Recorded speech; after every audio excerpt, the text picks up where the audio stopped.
Shalom, shalom, bien-aimés, que la grâce et la paix soient avec vous. Je suis le prophète Elijah Yeshua, évêque senior des églises Ethan International, et vous êtes à notre émission, notre deuxième épisode de prophétique Réma. Alléluia. Et dans le thème précédent, dans la vidéo précédente, j'avais traité le sous-thème la vision. Amen. La vision divine. Sinon, le thème même, c'est la vision divine et la direction divine. Amen. Mais maintenant, dans cette deuxième vidéo, nous allons parler de la direction divine. Alléluia. Les deux expressions, les deux choses vont ensemble. Quand on parle de la vision divine, la direction divine, on ne peut pas les dissocier. C'est impossible. Et vous allez me comprendre dans ce message. Si les thématiques comme la révélation de la parole de Dieu, le salut, la puissance de Dieu, Jésus-Christ, si ces choses qui ont attrait au royaume sont des thématiques qui vous intéressent, alors je vous encourage à vous abonner, à liker et à partager cette vidéo. Sans plus tarder, nous allons prendre nos Bibles, comme je vous ai dit, dans cette deuxième vidéo. Le sous-thème, c'est la direction divine. Et nous allons lire le psaume 127, le verset 1er. Et il est dit ici, dans le psaume 127, le verset 1er, « Si l'Éternel ne bâtit la maison, ceux qui la bâtissent travaillent en vain. Si l'Éternel ne garde la ville, celui qui la garde veille en vain. » Alléluia. Pourquoi c'est très important que vous compreniez que même si Dieu nous révèle, vous révèle la vision de votre vie, le pourquoi vous avez été créé, le pourquoi vous existez dans ce monde, le fait que vous atteignez, que vous travaillez à cet objectif, à ce rêve, ne dépend que de lui seul, que de Dieu seul. Sans lui, nous ne pouvons rien faire. Philippiens 4, le verset 13, « Je puis tout par celui qui me fortifie et par sa force toute puissante. » Et dans ce texte que nous prenons, qui est notre texte de base pour la suite de ce message, la Bible dit ici, David dit ici que si l'Éternel ne bâtit la maison, ceux qui la bâtissent travaillent en vain. Et si l'Éternel ne garde la ville, ceux qui la gardent veillent en vain. Écoutez-moi bien, lorsque Dieu vous révèle votre vision, lorsque Dieu vous révèle pourquoi vous avez été créé, pourquoi vous existez, Dieu est celui-là qui vous donnera selon les directives, les principes et les préceptes pour pouvoir accomplir cette vision, pour pouvoir accomplir cet objectif divin que vous avez. Vous ne pouvez pas bâtir sans Dieu. Vous savez, il y a des gens qui ont pu savoir, qui ont découvert la vision de Dieu pour leur vie, la révélation de Dieu pour leur vie, mais le problème c'est que ils n'ont pas de direction, ils n'ont pas la direction divine. Alors, ils ne peuvent pas accomplir. Vous ne pouvez pas accomplir ce à quoi vous êtes appelé. D'où l'échec, d'où les problèmes. La direction divine est très importante pour que vous atteigniez le but que Dieu vous a assigné. La direction divine est capitale pour que vous atteigniez l'objectif que Dieu vous a donné. Ça peut être par un son, ça peut être par une parole de prophétie, ça peut être par une parole que Dieu a mis dans votre cœur. Mais lorsque Dieu vous appelle à quelque chose, vous devez comprendre qu'il y a une prochaine étape après la vision, après avoir reçu la vision, il y a une prochaine étape et cette étape-là s'appelle la direction divine. Vous devez être conduit par le Saint-Esprit. Vous savez quoi? Ce qui fait la différence entre celui qui est conduit par le Saint-Esprit, ce qui fait la différence plutôt entre celui qui réussit dans ce qu'il fait et celui qui ne réussit pas dans ce qu'il fait, c'est tout simplement la direction divine. Quand vous êtes conduit par le Saint-Esprit, vous êtes assuré du succès. Alléluia. Et dans le livre de Josué, le chapitre 1, le verset 8, le Seigneur dit à Josué que ce livre de la loi ne s'éloigne pas de ta bouche, médite-le jour et nuit afin d'agir fidèlement selon tout ce qui est écrit, car c'est alors que tu auras du succès, c'est alors que tu auras du succès dans toutes tes entreprises. Alléluia. Vous devez comprendre une chose. Dieu dit à Josué qu'il y a des instructions dans ce livre. Il y a des instructions dans sa parole. Et au moment où Dieu dit à Josué de se lever maintenant pour prendre le flambeau qu'a laissé Moïse, qui est mort, le Seigneur dit à Josué cette parole très, très importante. Si tu veux avoir du succès, si tu veux réussir, parce que tu sais ta vision, tu connais ta vocation. Josué, tu sais que c'est toi qui vas conduire ce peuple et qui va mettre ce peuple en possession de la terre que je lui ai promis. Dieu dit à Josué, pour avoir le succès, pour réussir dans tout ce que tu fais, que ce livre de la loi ne s'éloigne point de ta bouche. C'est-à-dire que marche selon les instructions qui sont dans ce livre. Marche selon mes préceptes qui sont dans cette parole. Alléluia. Et toutes les fois que Josué va marcher selon cela, il aura du succès. Mais regardez, vous savez que arrivé un moment donné de la vie de Josué, il y a eu, après Jéricho, l'étape de Jéricho, il y a eu une petite ville qu'on appelait Haï. Et quand Josué a vu cela, en ce qui concerne Jéricho, premièrement, Josué a attendu d'abord les instructions du Seigneur. Il a attendu l'ange qui est venu lui donner des instructions. Et le Seigneur, qui par son ange, lui a dit, voici, vous ferez le tour de la ville et toutes ces choses, vous savez cela. Et bien, ils ont été victorieux sur Jéricho parce qu'ils ont écouté, parce que Josué a écouté quoi? Il a cherché la direction divine, il a écouté les instructions divines. Maintenant, après la victoire sur Jéricho, la prochaine étape, c'était Haï. Haï était une ville qu'on devait minimiser. Haï était une ville dont, selon la tactique militaire de Josué, on n'avait pas besoin de prendre toute l'armée pour aller combattre cette petite ville-là. Josué avait oublié que ce n'est pas le nombre de soldats qu'il avait en sa possession qui lui avait donné la victoire sur Jéricho, car si les murailles de Jéricho se sont ébranlées depuis le fondement, c'est tout simplement parce que Dieu lui avait donné instruction. Et Josué n'avait pas compris, il était jeune leader, jeune conducteur du peuple, il n'avait pas compris que c'était l'instruction divine qui avait été pour eux le secret de leur succès sur le peuple de Jéricho. Voilà que Josué va envoyer des soldats pour aller attaquer Haï, mais ils vont connaître une défaite cuisante au point de perdre environ 39 soldats, 39 fantassins. Et qu'est-ce qui va se passer? Josué va aller demander à Dieu pour dire, mais Seigneur, je ne comprends pas, il va aller se coucher toute la journée. Amen. Écoutez-moi bien, vous me direz, peut-être que non, c'est le péché d'Akan qui a fait que le peuple d'Israël a perdu. Mais lorsque vous lisez le texte, ce n'est pas seulement que le péché d'Akan. Non seulement il y avait le péché d'Akan, et il y avait aussi le fait que Josué s'est basé sur lui-même, son expertise militaire, sur sa compétence humaine, et ne s'est pas basé sur la force de Dieu. Parce que quand Dieu va finir par lui révéler que Akan avait péché, après avoir puni Akan, après avoir extirpé le mal du peuple, la Bible déclare que Josué va entendre Dieu lui donner des instructions claires et Dieu va lui dire, prends toute l'armée pour aller attaquer Haï. Vous allez vous diviser en deux. Un groupe va passer derrière la ville et l'autre groupe va aller de face. Et Dieu va donner la stratégie. Il va dire, lorsque le groupe qui est de face va attaquer, quand les gens de Haï vont voir, ils vont sortir à votre rencontre. Il faut que le groupe qui rentre dans la ville de face fuit. Vous ferez semblant de fuir. Amen. C'est des instructions que Dieu a données. Vous ferez semblant de fuir. Et quand vous fuirez, les gens d'Haï sortiront après vous. Et ceux qui seront en embuscade derrière la ville, entreront dans la ville et ils y mettront le feu. Lorsque vous verrez la fumée monter de Haï, alors sachez que je vous livre cette ville. Que ceux qui fuyaient s'arrêtent, se retournent pour combattre, car je vous livre Haï. Et voilà comment est-ce que le peuple d'Israël va avoir la victoire sur Haï. Écoutez-moi bien, je ne sais pas, toi qui m'écoutes, quels sont tes défis, mais laisse-moi te dire que pour avoir la victoire à chaque étape de ta vie, tu dépends de la direction divine. Tu dois avoir la direction divine. Dieu doit te conduire, Dieu doit te dire ce que tu dois faire. Et si tu entends la voix de Dieu, si le Seigneur te le dit, alors écoute-moi bien, tu es heureux. Amen.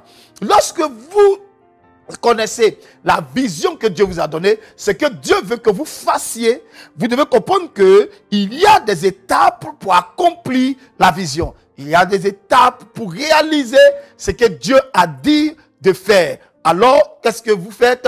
Vous allez voir que Dieu ira avec vous par étapes. Étape par étape, étape par étape. Et l'instruction que Dieu vous donnera aujourd'hui n'est pas la même instruction que Dieu vous donnera demain. Donc, vous ne pouvez pas vous appuyer pour dire, bon, hier, Dieu m'avait dit de faire ça, alors aujourd'hui, c'est ce que je continue de faire. Non, non, non, non, non, non. Nous avons un Dieu qui, même si la vision ne change pas, ses méthodes peuvent changer. C'est parce que les méthodes de Dieu peuvent changer que nous avons dans la Bible plusieurs dispensations. Dieu traite de façon différente avec nous. Alléluia. Bien-aimés, écoutez-moi bien. Rabato Japra, Josué, que ce livre de la loi ne s'éloigne pas de ta bouche. Alléluia. Donc, vous devez comprendre que vous dépendez du Saint-Esprit pour vous guider en permanence dans la réalisation de la vision, dans votre marche. Alléluia. Vous dépendez du Saint-Esprit. Oh, Jesus Christ. Sans lui, vous ne pouvez pas. Sans le Saint-Esprit, vous ne pouvez pas accomplir la vision. Non, non, non. Le Saint-Esprit est venu pour nous guider et nous donner le succès. Jean, le chapitre 15, le verset 5. Je lis Jean, le chapitre 15, le verset 5. Jésus dit ici, je suis le cep, vous êtes les sarments. Celui qui demeure en moi et en qui je demeure porte beaucoup de fruits, car sans moi, vous ne pouvez rien faire. Sans moi, vous ne pouvez rien faire. Je suis le cep, vous êtes les sarments. Je suis quoi? Je suis le tronc, je suis l'arbre, vous êtes les branches. Sans moi, vous ne pouvez rien faire. Si vous n'êtes pas attaché, si la branche n'est pas attachée à l'arbre, elle ne peut pas porter de fruits. Voilà ce que Jésus a dit. Donc, vous devez comprendre que sans Jésus, vous ne pouvez rien. Sans le Saint-Esprit, vous ne pouvez rien.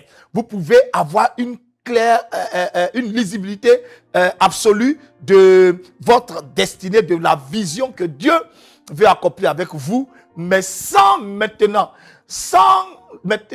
la direction divine, vous ne pourrez rien faire. Dieu peut te dire, je t'appelle à bâtir un grand camp de prière. Alléluia. Mais ce camp de prière, c'est la vision. Ça ira étape par étape. Lorsque tu te mets à écouter le Seigneur, Dieu te dira peut-être auparavant, commence à évangéliser dans les rues. Après, Dieu te dira, ok, cette personne que tu as gagnée, commence une cellule chez cette personne. Vous allez faire la cellule. Après, vous allez voir que ça va devenir quelque chose de plus grand, ainsi de suite, jusqu'à obtenir un terrain, jusqu'à ouvrir un camp de prière. C'est possible. Alléluia. Donc, Dieu marche avec nous par étapes, s'il vous plaît, par étapes. Et vous devez être capable de dépendre entièrement de lui, de dépendre entièrement du Saint-Esprit. Lorsque vous voyez des gens qui échouent dans leur destinée, qui échouent alors qu'ils connaissent bien la vision que Dieu leur a donnée, c'est parce que tout simplement, ils ne marchent plus dans la direction du Saint-Esprit. Alléluia. Vous devez être alors capable d'entendre la voix de Dieu. Car en Jean 10, le verset 27, le Seigneur dit, mes brebis entendent ma voix et elles me suivent. Elles ne suivront pas un inconnu, elles ne suivront pas un étranger. Elles entendent ma voix et elles me suivent. Donc les brebis du Seigneur entendent la voix du Seigneur en permanence. Si vous êtes une brebis du Seigneur, vous devez être capable d'entendre Dieu. Dieu vous parlera dans des songes, Dieu vous parlera dans sa parole d'abord, Dieu vous parlera dans des visions, Dieu vous parlera par des prophéties, Dieu vous parlera par divers signes. Mais vous devez être capable à tout moment d'entendre Dieu vous parler. Alléluia. Praise the Lord. Vous devez être capable d'entendre le Seigneur vous donner des instructions. Dieu te donnera des instructions le dimanche. Dieu te donnera des instructions le lundi. Dieu te donnera une autre instruction le mardi. Chaque jour, Dieu te donnera des instructions. Alors, tu dois être réceptif. Mais la Bible dit ici que mes brebis entendent ma voix. Pour entendre la voix de Dieu, il faut être une brebis du Seigneur. Si vous n'avez pas la nature de la brebis, alors vous n'entendrez pas Dieu vous parler. Alléluia. Si vous devenez rebelle, si vous attristez le Saint-Esprit, alors vous verrez que Dieu ne vous parlera plus comme dans les premiers jours de votre conversion. Beaucoup de personnes se retrouvent dans cette situation. Alléluia. Vous devez être capable d'entendre Dieu car les brebis du Seigneur l'entendent. En Jean 10, le verset 27. Pourquoi? Parce que entendre Dieu est la clé du succès. Jésus dit, ôtez la pierre. Lorsqu'il y a la pierre, vous n'entendez plus Dieu. La pierre de l'incrédulité, la pierre de la désobéissance, la pierre de l'endurcissement, vous avez éteint le Saint-Esprit, vous avez attristé le Saint-Esprit, vous l'avez peut-être refroidi, alléluia, et vous n'entendez plus Dieu comme auparavant. Je vais vous dire que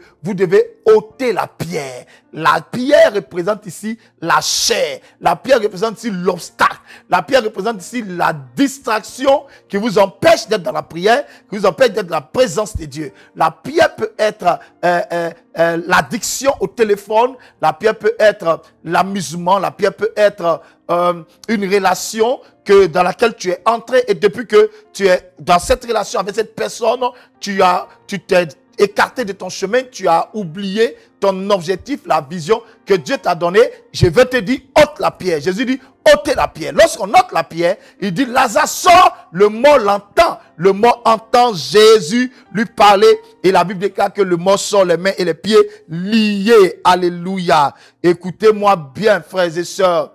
Obéissez aux instructions.